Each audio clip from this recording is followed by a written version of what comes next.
હાથવા ત્યારે દીકરા નવખંડનો જન્મ કરાયો તેથી હુતક ક્યાં ગયું હતું?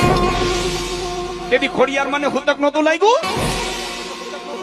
મારી માએ ખોડિયાલે નવખંડને તેથી ગર્ભોદ્યું કહી દીધી ઈ જગદંબા હતી હો. હા, બાકી કુટુંબમાં મારી માં દીકરો દે ને તો કોઈ દી હુતક નો લાગે. હુતક ક્યારે લાગે? આપણા કુટુંબમાં 20 વર્ષનો દીકરો, 15 વર્ષનો દીકરો, 25 વર્ષનો દીકરો, 30 વર્ષનો દીકરો આ લોક છોડીને મૃત્યુ પામી ને પરલોક નો મહેમાન બની જાય. તમે માતાજીના મઠમાં થઈને ખાલી નજર કરજો.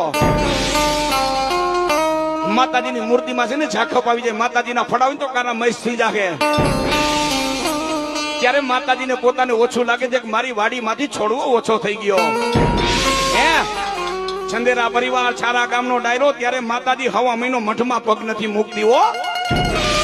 હા, ત્યારે દીકરાનું હુતક લાગે. બાકી કુટુંબમાં મારી માં દીકરો દે ને તો કોઈ દી માતાજીના મઠ